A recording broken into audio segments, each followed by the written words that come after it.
Hello, my fellow hunters. Now, I'm gonna say something, and you're gonna kind of make a sort of noise, and I'm sorry, but it's see, look, I'm just thinking about it. There it is. Did you know the original plan for Elder's Recess would have let this happen?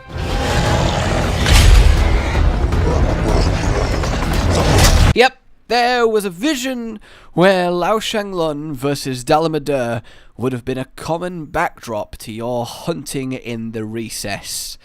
But alas, it never made it past concept.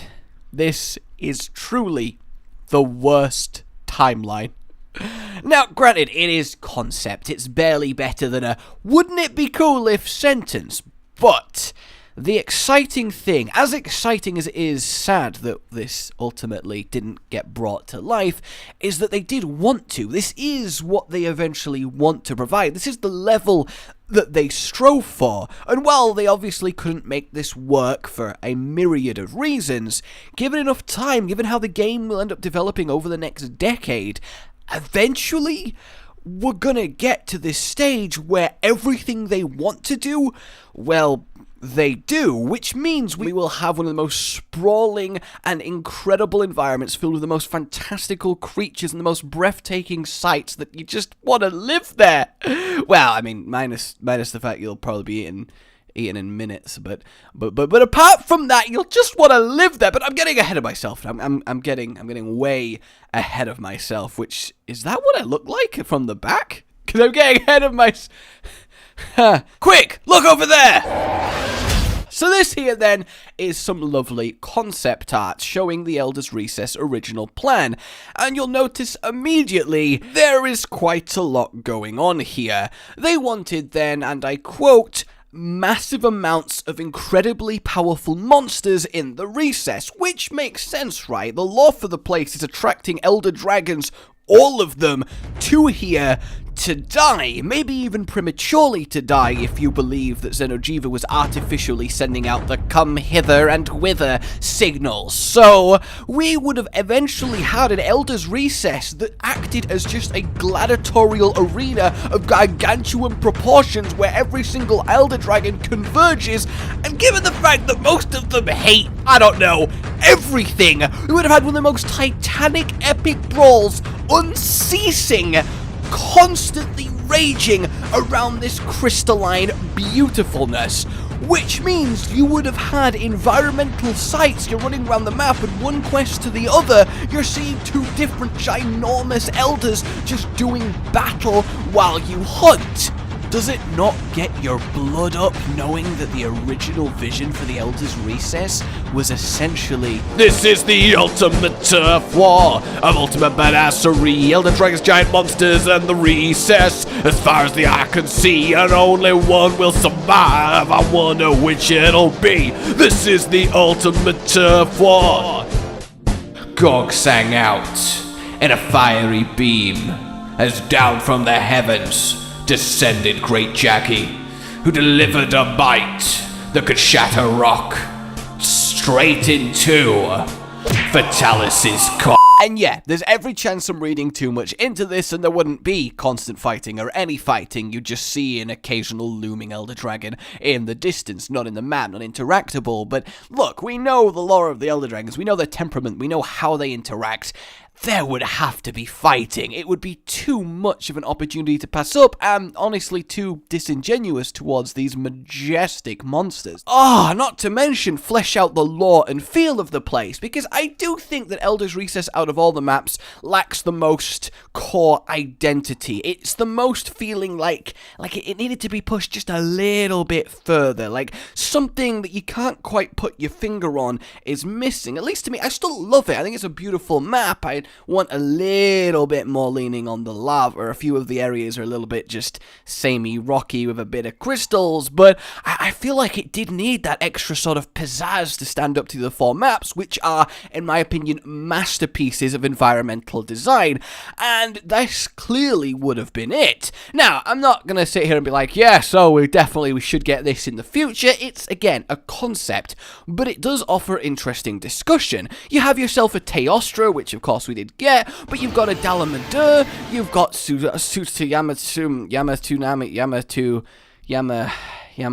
Yamasukami. I hate saying it, I hate fighting it, I hate being near it. It's a weird, floating, mounting octopus infested with thunderbugs, mouth that looks like it's straight out of your worst nightmares. I don't want to go near that thing, but it's there, floating around, and it would have been cool to see it make it return after so many years absent from the series. You got Lao Shan, and you got freaking Akantor, the Black God himself, eyeing up that Dalamadur. Imagine if it was actually set up so you got just a random couple pairings of these doing what they do in the background. They don't even need to be fighting. We have this one that just shows a looming Lao Shan wandering around in the crystals in the background. Like, imagine being at the top of Kushaladhora's nest, looking out, and you just see this gargantuan beast wandering slowly, waiting to die, looking ancient and so forlorn. It would be lovely, and then maybe after it's wandered for a little bit, suddenly you look again and, oh my god, there's a Dalamadur coiled round it! Go on, son!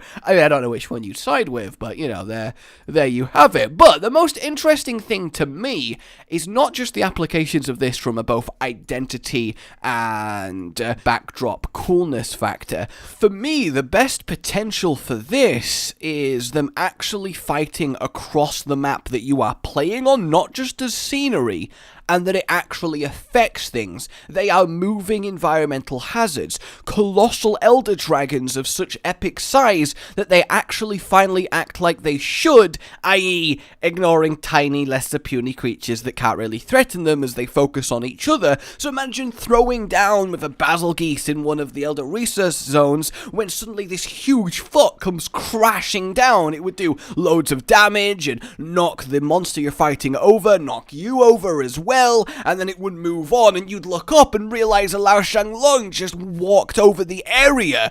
That would be fantastic, living giant elder dragon environmentals that are constantly changing and sporadic throughout the map that you have to keep an eye on. Give this awe-inspired moment where everyone just stops fighting, monster included, as they realize they are being overshadowed by a giant. Hell, even Zora could have eventually ended up here like that, but essentially it would act as an actual gameplay equivalent of that intro cutscene, when the hunter's desperately running between Anjanaf's legs as it fights the shit out of... I say fights, it's killing it in the face, but you would have that, but on a scale wrought massive. You would be weaving in and out, fighting a monster, while dodging flailing limbs and spikes and breaths and bodies as they come crashing down. Now, this would probably get annoying, despite how frickin' it would be. Eventually, on balance, as all things should be, get a little bit irritating. So it would definitely be more of the rarer side of event, like a freak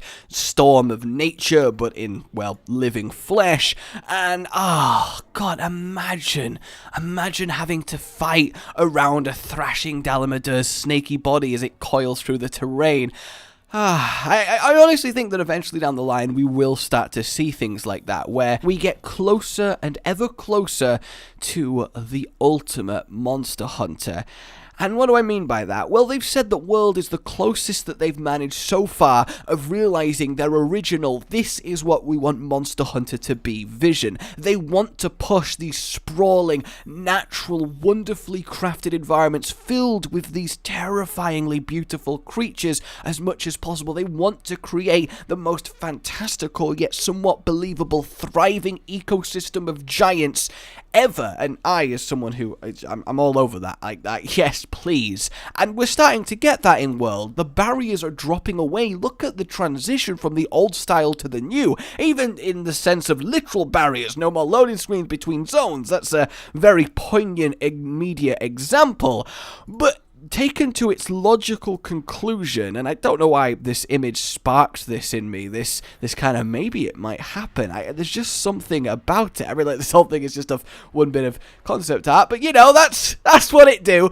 Imagine then the logical extreme where it is a literal Monster Hunter world, an open world. You take the entire new world and it's just one colossal map. You can walk from the tippy top of the Elder Recess all the way down to the shores of the forest. It is made larger It is perfect. A believable, thriving ecosystem just waiting for you to sink your teeth into.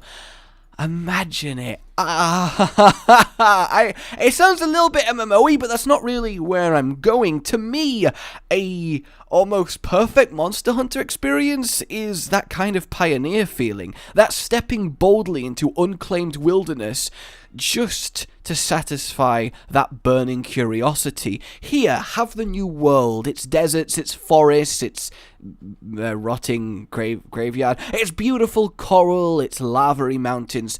Go wander them, find what you discover, report back to Astera. Oh, you found evidence of a hermitar in the waste? Cool. Here's a hunt to go get it then. Off you go. You and a team of, I don't know, like 20 hunters spread out, exploring, wing draking over to each other still for fast travel, but you could also just walk and maybe even borrow a bit of stories and tame monsters for mounts, go full crazy, but that's the dream for me. It really is. Just walking out of Astera and just not stopping and seeing what I happen to bump into. Oh, I guess more accurately, what happens to bump into me.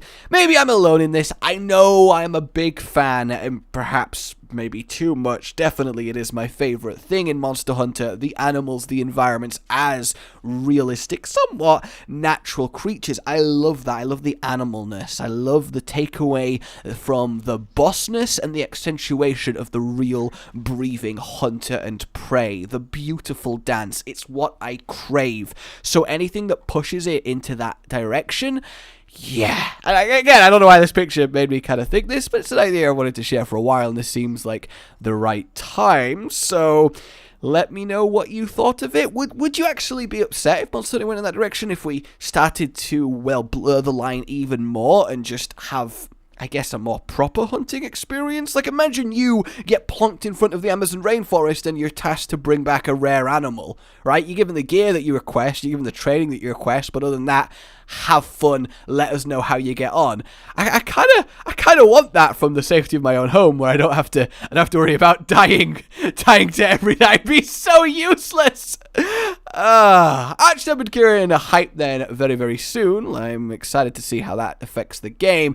But yeah, let me know what you thought of this one. I realize it might not be the most substance-filled videos, but I just love talking about this stuff, right? I love taking something like this picture and just running wild with it. And this channel's all about things that I find, that's cool. So there you go. Like and enjoy this, subscribe for more. I'll see you very soon, guys. My name's been Josh.